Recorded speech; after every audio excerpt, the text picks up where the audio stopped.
선으로 악을 이기는 삶. 여러분 이 비장한 설교 제목을 여러분 처음 주보를 통해서 접하면서 어떤 생각들을 드셨습니까? 선으로 악을 이긴다. 네, 어떻게 보면 당연한 말씀인 것 같습니다. 당연히 악을 우리 선으로 이겨야죠. 근데 악을 선으로 이긴다는 게 결코 쉽지만은 않은 것 같아요. 오늘 우리 예수님께서 우리들에게 우리가 악한 이 세상에서 그 악을 악이 아니라 선으로 이기는 방법이 무엇인지에 대해서 설명해 주고 계십니다. 그런데 이 말씀들을 보면요, 정말 쉽지가 않아요. 도리어 우리들 마음 가운데 이 말씀에 대한 약간의 그 반발이라고나 할 수 있을까요? 동의하기가 너무 어려운 말씀이기 때문에 좀 거부하고 싶고 이 말씀은 좀 뛰어넘고 싶은 그런 유혹을 받게 되는 교훈들이 이 말씀 가운데 담겨져 있습니다. 그래서 참 어려운 말씀입니다. 그래서 많은 설교자들이나 또 많은 해석자들이 이 말씀에 대해서 그렇게 깊게 성도들에게 이렇게 자세히 설명하고 그러지 않는 것들을 저도 설교 준비를 하면서 봤는데 왜 그럴까? 그럴 수밖에 없는 것 같아요. 왜냐하면 목회자인 저도 이 말씀을 있는 그대로 받아들이고 수긍하는데 너무 어려웠고 이것을 이해하는데 많은 사전 작업들이 필요했어요. 그런데 한 가지 제가 이 말씀을 묵상하면서 이 말씀을 내 삶에 적용하고 왜 주님이 이렇게 우리에게 교훈하셔야만 했는가를 고민해 봤을 때 무엇보다도 내가 인정할 수 있는 사실이 하나 있는데 그건 무엇이냐? 예수님은 선하다는 사실이에요. 예수님은 우리를 위하여 결코 악을 행하실 수 없는 분이라는 얘기예요. 예수 그리스도가 우리에게 이러한 일들을 제안해 주시고 이런 교훈을 하시는 것은 우리에게 유익이 되는 것입니다. 우리를 좋게 하려는 겁니다. 우리를 행복하게 하는 것이고 우리가 더 나은 삶을 살게 하시려는 예수님의 기가 막힌 그 경륜 가운데서 우리 주님이 우리에게 말씀을 하신다는 사실이에요. 그래서 우리가 오늘 이 말씀을 받을 때도 그런 마음의 자세를 가지고 우리가 이 말씀을 받아야만 합니다. 우리의 마음 가운데 조금이라도 이 말씀에 대해서 좀 거부하고 싶은 마음, 약간 좀 제껴놓고 싶은 마음이 들면 여러분 그때 여러분 마음속에서 주님을 향한 그 실실한 사랑, 주님을 신뢰하는 마음을 다시금 불러일으키는 여러분의 내면의 싸움이 좀 일어났으면 좋겠습니다. 그럼 이 시간 이 말씀에 대해서 우리가 지금부터 좀 나누기를 원합니다. 우리들뿐만 아니라 이 말씀을 처음 들었을 때 유대인들 또한 이 말씀 처음 들었을 때 굉장히 좀 의아해했을 거라고 생각합니다. 왜냐하면 오늘 예수님은 지금까지 지켜왔던 유대인들이 알고 있었고 믿고 있었고 그렇게 살아왔던 그 사회적인 통념을 완전히 무너뜨리는 교훈을 오늘 우리 주님께서 이야기하고 계시기 때문이에요. 그들에게 굉장한 큰 생각의 전환을 하나님 요구하고 계십니다. 그것이 무엇입니까?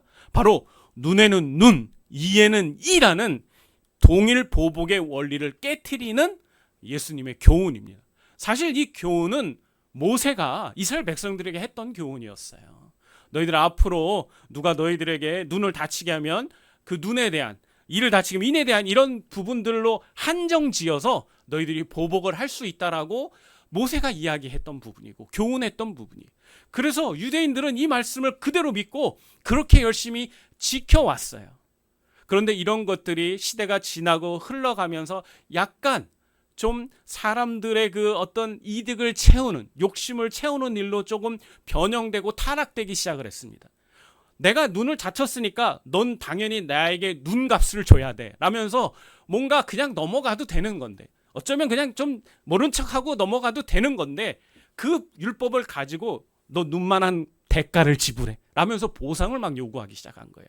그 보상을 요구할 때 어떤 사람들에게는 별거 아니었을지 모르지만 어떤 사람에게는 너무나 큰 대가를 요구하는 그런 엄청난 것들이 주어졌다는 거죠. 사실 우리가 어떤 사람에게는 공책한 것도 나름 굉장히 큰 의미가 있고 되게 중요한 거 있잖아요. 주관적인 그런 부분들이 있는데 그런 걸 넘어서서 사람들이 무리하게 힘을 가지고 건세를 가지고 요구해 오니까 이 율법이 굉장히 버겁고 힘든 그런 부분들로 백성들에게 다가왔던 것입니다.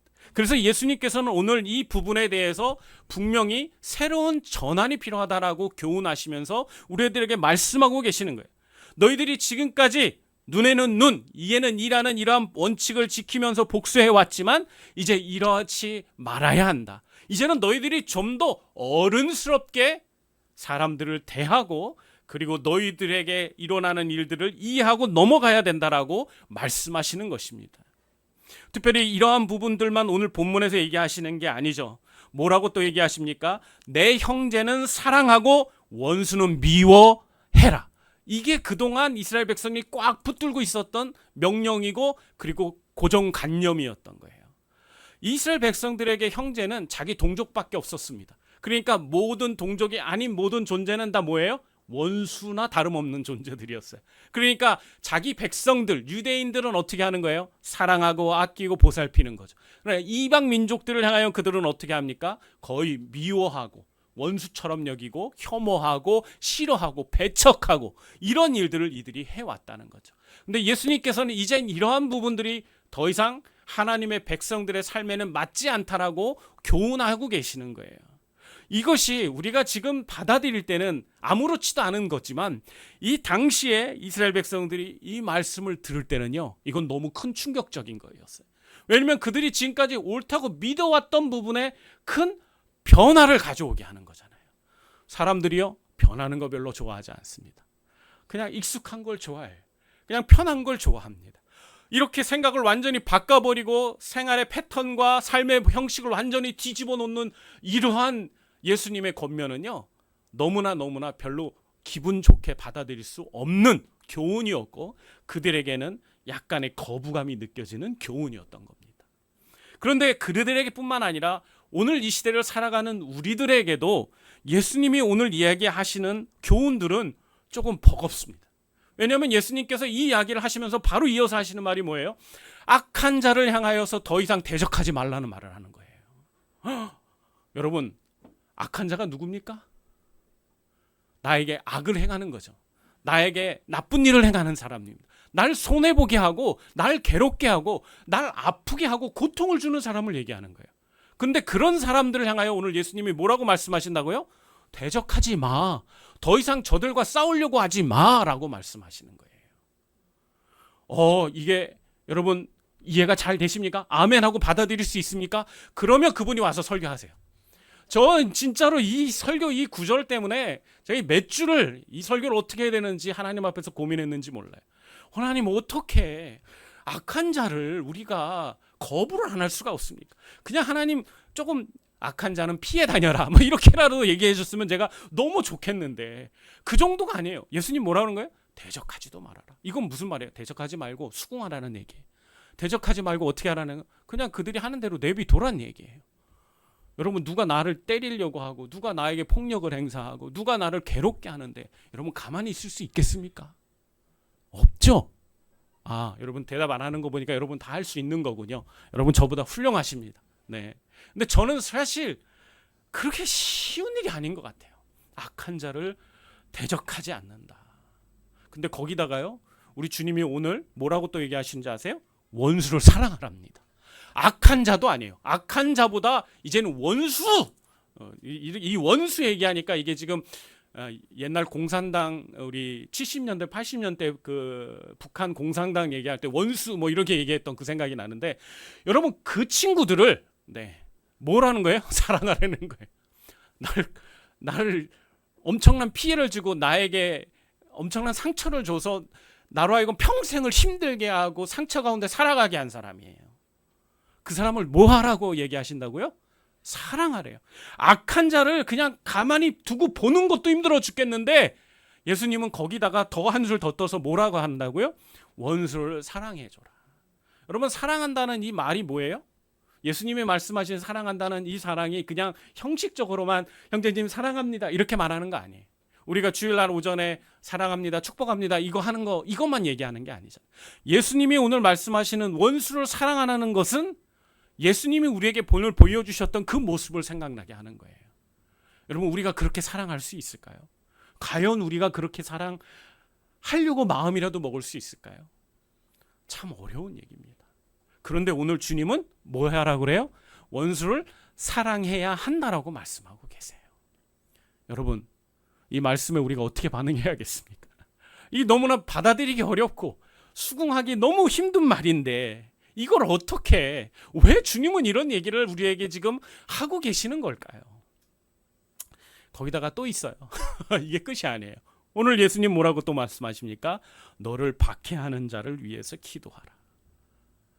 저는 이 말을 듣는데 진짜 여러 가지 생각들이 났습니다. 고문받는 사람들의 그 모습도 생각이 났고, 그리고 이유도 없이 회사에서 막 괴롭히는 그런 상사들 만날 때 있잖아요. 네. 그런 친구들이 막 생각이 났어요. 정말 내가 잘못한 것도 없어요. 뭔가 거리를 준 것도 없어요. 근데 나를 핍박하고 박해하고 나를 멸시하고 무시하면서 완전히 내 인격을 무너뜨리려고 하는 그런 악한 사람들 앞에서 그들을 위해서 뭘 하라고 말씀하신다고요? 기도해 주라고 얘기하고 계세요. 예수님이 말씀하시는 이 기도해 주라는 그 말 안에는 어떤 의미가 담겨져 있을 것 같으세요? 그냥 그를 위해서, 그 영혼을 위해서 축복하며 기도해 주라, 이런 말일까요? 저는 주님이 우리에게 기도하라는 그 말 의미 안에는 그 박해하는 자를 불쌍히 여기라는 그 주님의 마음이 담겨져 있는 것은 아닌가 생각이 돼요. 그를 용납해 줘라라는 말이 담겨져 있는 건 아닌가. 근데 여러분, 그럴 수 있을까요? 도저히 이해가 되지 않고 정말로 납득이 되지 않는 말씀이에요. 왜 주님께서 하필이면 우리들에게 악한 자를 대적하라는 말도 넘어가서 원수를 사랑하고 박해하는 자를 위해 기도하라고 말씀하시는지 정말 너무나 이해가 안 되고, 정말 할 수만 있으면 이 설교 본문은 좀 제껴놓고 다음 본문으로 넘어가 싶은 유혹이 설교자인 저에게 사실 굉장히 많았었습니다. 하지만 여러분, 이 말씀은 하나님의 말씀이고, 우리 하나님은 어떤 분이세요? 네, 우리 하나님은 선하신 분이세요. 우리를 위해서 늘 일해 주시고 우리를 위해 모든 것을 주신 분이셔요. 자신의 생명마저도 아낌없이 우리에게 주신 그분이 나에게 이런 말씀을 하실 때는 이유가 있지 않겠습니까? 자, 그러면 그 이유가 뭘까요? 여러분, 왜 주님께서 우리에게 지금 이러한 이유를 말씀하고 계신다고 생각이 되시나요? 그 해답을 찾기 위해서는 우리가 다른 성경 구절을 먼저 좀 보는 게 필요합니다. 우리 로마서 12장 19절에서 21절 말씀 우리 같이 한번 공독하도록 하겠습니다. 우리 함께 읽겠습니다. 시작. 내 사랑하는 자들아, 너희가 친히 원수를 갚지 말고 하나님의 진노하심에 맡기라. 기록 세웠으되 원수 갚는 것이 내게 있으니 내가 갚으리라고 주께서 말씀하시느니라. 내 원수가 줄이거든 먹이고 목마르거든 마시게 하라. 그리함으로 내가 숯불을 그 머리에 쌓아 놓으리라. 악에게 지지 말고 선으로 악을 이기라. 아멘. 우리 주님이 왜 그러시는 것 같으세요? 우리가 악을 이기게 하기 위해서예요. 악한 자들로부터 우리가 승리하도록 하기 위해서 오늘 주님이 이런 어려운 말씀을 우리에게 교훈하고 계시는 거예요. 이러한 예수님이 말씀하시는 방법은 바로 선입니다. 그러한 선의 방법들이 바로 우리에게 닥쳐온 수많은 악을 이겨낼 수 있는 능력이 되고 권능이 되고 그리고 지혜가 되기 때문인 거예요. 특별히 로마서 12장 19절에 우리 주님께서 이렇게 말씀하십니다. 너희가 친히 원수를 갚지 말아라. 하나님의 진노하심에 맡겨라 라고 말씀하고 계세요. 여러분, 우리는 우리의 인생의 주인이 누구라고 믿고 있습니까? 하나님이십니다. 아멘이십니까? 여러분, 그렇다면 우리가 누군가로부터 고통을 당하고 누군가로부터 무시를 당하고 아픔을 당하고 상처를 당하는 그 모든 것들이 우리에게만 국한되는 게 아니에요. 그는 모르지만 그가 나를 통해서 지금 누구를 공격하고 누구를 비난하고 누구를 아프게 하는 거예요? 우리의 인생의 주인이신 하나님을 그렇게 하고 있는 거예요. 그렇기 때문에 누가 가장 분노하실까요? 누가 가장 화를 내실까요? 바로 하나님이신 거예요. 그 악한 자를 향하여 가장 크게 분노하고 기분 상해하시고 너무나 그 화를 참지 못하고 있는 분은 바로 내가 아니라 우리 하나님이라는 얘기예요. 그분께서 지금 누구보다도 이를 알고 계십니다. 그분이 누구보다도 더 분노하시면서 이 악한 자를 어떻게 심판하실지를 하나님이 지금 고민하고 계시는 거예요. 여러분, 이 사실을 믿으십니까? 전 여러분이 이 사실을 믿어야 합니다. 믿어야 된다고 믿어요. 그 믿음이 있을 때 여러분이 그 악한 자를 향하여 견딜 수 있어요. 그 악한 자를 향하여 여러분이 이해하고 용납하며 하나님의 방법을 찾을 수 있기 때문인 겁니다. 하나님은 특별히 우리에게 원수를 사랑하고 그러라고 말씀하고 계시죠. 그 왜 원수를 사랑하라고 그러냐? 너희들이 할 일은 그를 사랑하는 거다. 너나 그나 다 똑같은 존재다. 나는 누구나에게나 이른 비나 늦은 비나 모든 골고루 은혜의 비를 내려주고 있다. 너희들은 다 하나님이 볼 땐 다 고만고만한 하나님의 사랑하는 자녀들이다. 그러니까 너희들은 너희들의 하나님의 그 형상을 입은 사람들을 보면서 누군가를 미워하면서 너희들의 은혜와 너희들의 에너지와 너희들의 그런 것들을 낭비하지 말고 오직 너희들은 그들을 사랑하기로 결정해라. 원수 갚는 건 내가 하겠다라고 주님이 말씀하고 계시는 거예요. 만약 이러한 믿음이 우리에게 없다면 여러분 우리는 참을 수 없을 겁니다. 우리는 예수님의 이 말씀 그대로 순종하기가 어려울 거예요. 그냥 내가 심판하고 말겠다. 내가 심판하고 내가 이 친구를 징계하고 말겠다는 그런 마음밖에는 여러분 안에 생겨나지 않을 거예요. 그런데 여러분 아시죠? 악한 자를 향하여 우리가 악한 방법으로 악한 방식으로 그애를 징계하고 그에게 우리의 분노를 표현하면 돌아오는 것은 또 다른 악입니다. 악과 악이 만나면 다시 나오는 열매는 악밖에 없는 거예요. 그러면 이 악은 끝없이 충돌하고 끝없이 또 다른 악을 만들어내면서 우리의 인생과 삶을 악으로 더욱더 가득 채워버리고 마는 겁니다. 여러분 그러면 과연 우리의 마음 가운데 평안이 있을까요? 과연 우리의 마음 가운데 평안함이라는 것이 우리에게 느껴질 수 있을까요? 나를 공격하고 나를 핍박하고 나를 분노케 했던 그 사람 때문에 내 모든 생각은 그 악한 행위로 가득 차서 그 어떤 평안과 그 어떤 기쁨도 내 안에 내 생각에 남아있을 공간이 없게 되는 거예요. 주님은 그 모든 걸 다 아십니다. 그래서 우리 주님께서는요 우리에게 말씀하시는 거예요. 원수 갚지 말고 하나님의 진노하신 가운데 맡겨야 된다라고 말씀하고 계시는 겁니다. 사랑하는 성도 여러분들, 어려운 말씀입니다. 오늘 우리가 들은 말씀, 우리가 본 교훈 참 적용하기 힘든 말씀입니다. 하지만 여러분 이 말씀 가운데 담겨져 있는 하나님의 그 깊은 경륜과 하나님의 그 사랑의 마음을 여러분이 신뢰한다면 이 말씀대로 실천하기 위해서 조금만 노력해 볼 수 있는, 조금만 은혜를 베풀 수 있는 사람들이 되었으면 좋겠습니다. 아멘이십니까? 여러분 장발장 이야기 아시죠? 레미제라블에 나오는 장발장 이야기.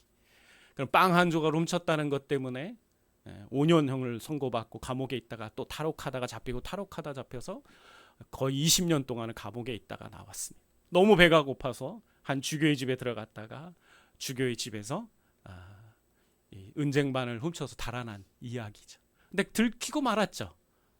그랬는데 그 주교가 그 잡혀온 장발장을 향하여서 내가 선물로 준 것이다 라고 이야기를 합니다. 여러분 그것 때문에 그 장발장이 얼마나 큰 은혜를 받고 변화된 삶을 살았는지 여러분 잘 아실 것입니다. 레미제라블 영화, 뮤지컬 영화를 보면 그 장발장이 나중에 그 프랑스의 대혁명, 심혁명이라는 그런 것을 이끌어가는데 약간의 그 미랄이 되어지고 쓰임받는 그런 부분들까지도 나오는데 저는 잘 모르겠어요. 그게 실한지 실제로 그러한 부분들이 바탕이 된 건지는 잘 모르겠지만 중요한 건요.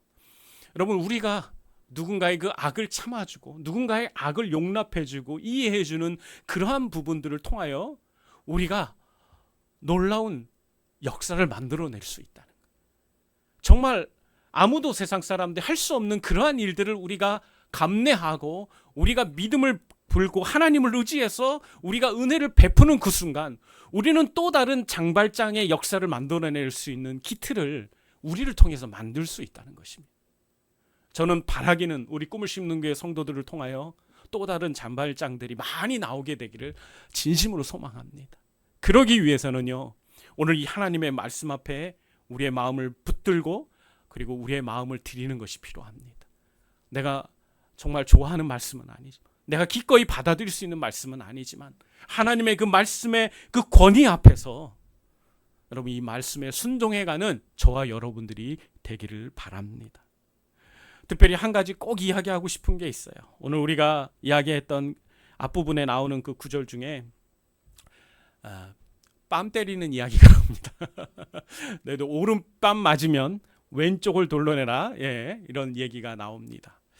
제가 참 이 말씀을 우리가 있는 그대로 문자적으로 이게 적용한다면, 실천한다면 이게 참 어떤 일이 일어날까라는 생각이 들었어요. 여러분, 이거 사실 미친 사람 아닙니까? 네. 지금 오른밤 맞고서 왼쪽밤을 돌려댄다는 건 이거 정상인 사람이 아니죠. 왜냐면 본능적으로도 우리는 누군가가 나를 때리면 그것도 다른 데도 아니고 뺨을 때린다는 거잖아요. 이건 완전히 나를 모욕하고 무시하겠다는 거예요. 인격적인 나에게 큰 데미지를 입히겠다는 의도거든요. 사실 이스라엘 백성들은 이 손등으로 뺨을 맞는 걸 굉장히 모욕적으로 여겼다고 해요. 그런데 여러분, 오른뺨을 먼저 얘기하고 있잖아요. 그러면 오른손으로 오른뺨을 때릴 수 있을까요, 없을까요? 이렇게 못 때립니다. 이렇게 때려야 때릴 수 있겠죠. 그러니까 이거는 굉장히 모욕을 주겠다는 얘기예요. 누군가가 내게 그냥 단지 상처를 주는 정도가 아니라 모욕을 하고 멸시를 하고 완전히 무시해버리겠다는 의도로 내게 공격해 올 때, 여러분, 우리가 그러라고 그런 다음에 그것도 화나 죽겠는데 왼쪽 밤 또 마저 때리라고 할 수 있겠습니까? 네. 그래서 여러분, 오늘 제가 여러분에게 꼭 짚고 넘어가고 또 교훈해드리고 싶은 건, 이걸 문자적으로 꼭 적용할 필요는 없어요. 이 부분을 있는 그대로 우리가 성경을 해석하는데 문자적 문법적 해석을 너무 중요하게 여기고, 성서 침례교회 성도들은 특별히 이런 데 목숨 걸고 있기 때문에 이 말씀 그대로를 지키기 위해서, 누가 나 오른뺨 때릴 때 왼쪽 뺨을 때리는 걸 가지고 하나님의 말씀에 순종하는 거고 지키는 거다라고 생각하고 그렇게 하지 않았으면 좋겠습니다. 그리고 뿐만 아니라 여기에 보면은 박해하는 자를 위해서 기도하라는 말도 나오잖아요. 근데 사실 이 말씀이 굉장히 무서운 말씀이에요. 한국 기독교의 역사가 굉장히 오래되어 있는데, 이 오래된 기독교의 역사가 선한 영향력을 상실했던 시점이 있습니다. 언젠지 아십니까? 대학생들이 열심히 데모했을 때 여러분 기억나십니까? 그 민주화 시위가 많이 일어났을 때, 그때 군사 쿠데타로 정권을 잡았던 세력들이요, 많은 한국에 있는 목사님 불러 모아놓고 이 구절을 가지고 목사님들을 협박을 했었어요. 너희들 목사라며 하나님 말씀 가르치는 사람들이라며, 여기 봐라, 박해하는 자들을 위해서 기도하라고 그랬지, 너희들 같이 대학생들하고 데모하지 말고 우리를 위해서 잠잠히 조용하게 기도해 라고 협박하고 힘으로 그렇게 말씀을 인용해서 적용할 것을 요구했었던 말씀이에요. 너무나 가슴 아픈 이야기죠. 하나님의 말씀을 어떻게 분별하느냐가 얼마나 중요한지를 우리가 이런 몇 가지 이야기를 통해서 충분히 이해할 수가 있습니다. 여러분, 저는 이 말씀들 하나하나를 여러분들이 막 세밀하게 보고 적용하기 위해서 이 말씀을 이해하고 삶에서 실천하기 위해서 노력하기보다는, 여러분이 이 말씀의 핵심적인, 우리 주님이 우리에게 교훈하시려고 하는 핵심적인 원리들을 여러분들이 잘 좀 기억하고 실천해 갈 수 있었으면 좋겠습니다. 아까 로마서 말씀을 여러분들에게 말씀드렸지만, 그거 외에도 우리가 오늘 이 하나님의 말씀의 이 본문들을 통하여서 하나님이 왜 이런 말씀을 하시는지에 대한 원리들을 우리는 발견할 수 있게 돼요. 그 중요한 원리 첫 번째가 뭐냐면, 우리 주님께서는 우리가 이러한 요구를 하시고 교훈을 하시는 첫 번째 이유는 우리가 바로 하나님의 아들로 인정받기 위해서임을 이야기하고 계십니다. 우리 마태복음 5장, 오늘 우리 함께 읽었던 본문 우리 다시 한번 읽어보기로 원합니다. 우리 한번 같이 40절부터 읽어볼까요? 40절부터. 네.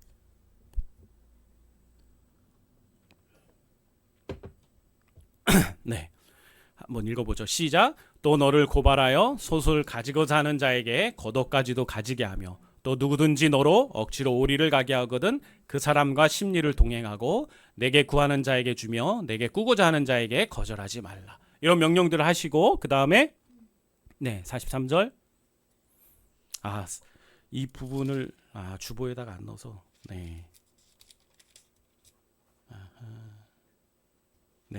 제가 본문을 줄여놔서 주보에, 그래서 그렇군요. 원래는 38절에서 42절까지만 설교를 해도 시간이 좀 모자랄 것 같아서 제가 본문을 좀 줄여놨는데, 실상은 이 마지막 절까지 우리가 48절까지 다 같이 봐야 이 전체적인 문맥의 흐름을 이해할 수가 있습니다. 이 43절부터 48절까지 얘기는 원수를 사랑하라는 이야기를 나오시면서 우리 주님께서 우리가 왜 원수를 사랑해야 되는지 우리에게 이야기하고 계세요. 그러면서 우리가 하나님 앞에서 45절 말씀을 보면 이렇게 되어 있습니다. 이같이 한즉 하늘에 계신 너희 아버지의 아들이 되리라 라고 이야기하고 있어요. 그러니까 이런 요구들을 하시는 거, 원수를 사랑하고 대적하는 자를 용납하는 이러한 부분들을 하시는 이유가 뭐냐면 너희 아버지의 아들이 되기 위해서다라고 얘기하고 있어요. 그런데 여기서 되기 위한다는 것은 그냥 된다라는 의미가 아니라 인정을 받는다는 의미를 가지고 있어요.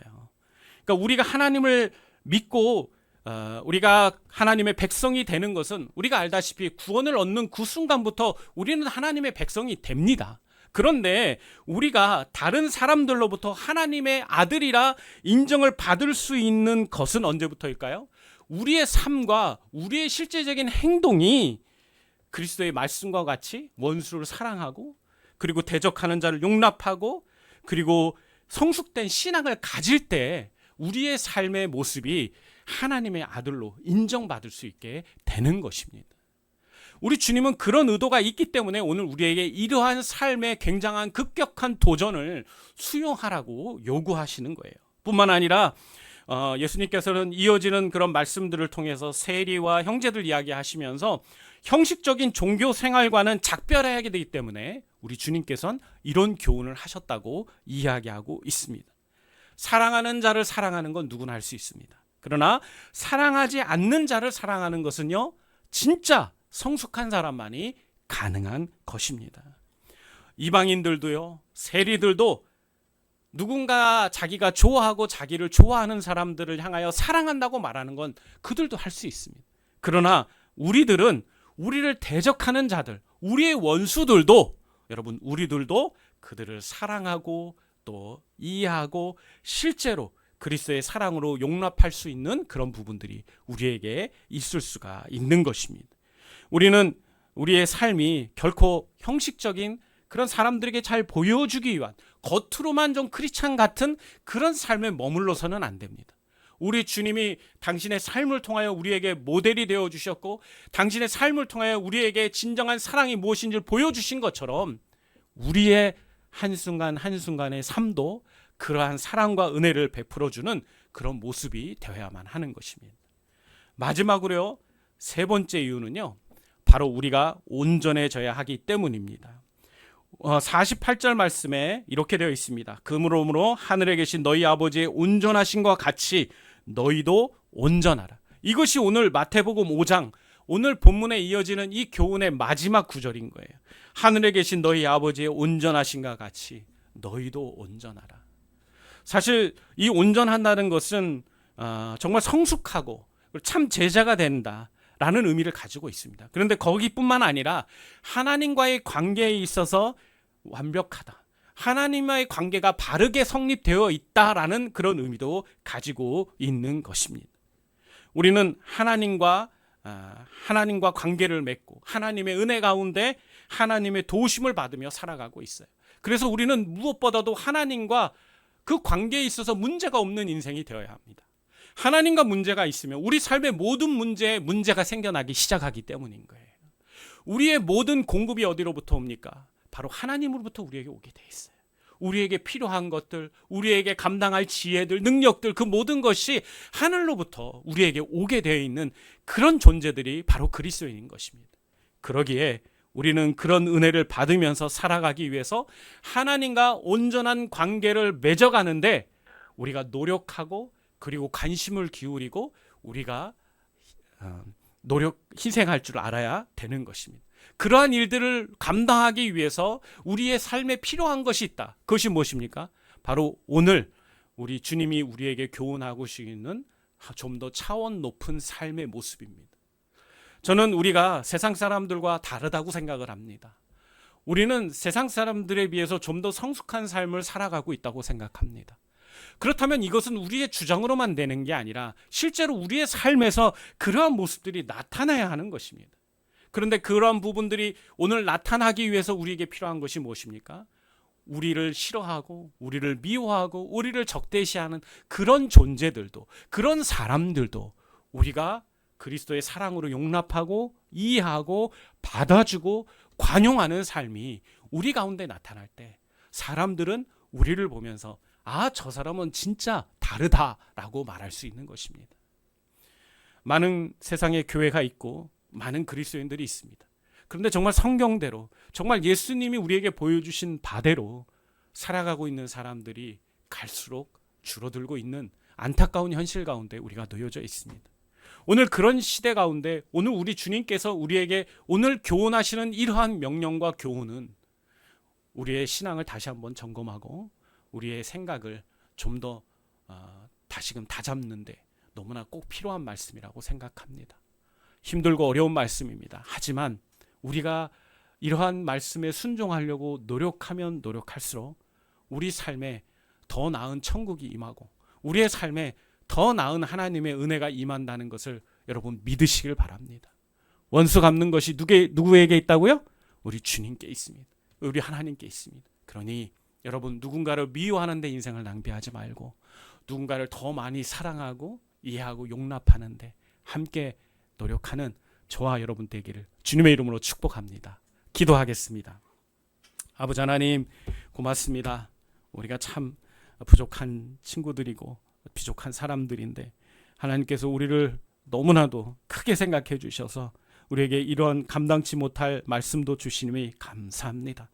하나님 우리의 내면 가운데 있는 정말 본능적인 삶이 있습니다. 하나님 그러나 그러한 본능적인 삶의 끝에는 하나님 후회와 그리고 불안과 하나님 염려밖에 없는 줄 믿습니다. 아버지 하나님 오늘 우리 주님께서 우리에게 말씀하시는 이 교훈을 마음에 새기고 우리의 삶을 좀 더 한 단계 더 높게 한 단계 더 발전적인 그런 단계로 하나님 끌어올라가기를 원합니다. 아버지 하나님께서 우리의 인생 긍휼히 여겨주시고 우리가 누군가를 향하여 그리스도의 그 깊으신 사랑과 은혜를 기억하면서 더 이해하고 더 붙들고 더 사랑하는 우리 모두가 되게 도와주시옵소서. 오늘의 이 귀한 말씀이 우리 성도들의 일주일의 삶 가운데 기둥이 되고 능력이 되길 원하며 예수님의 이름으로 기도합니다. 아멘.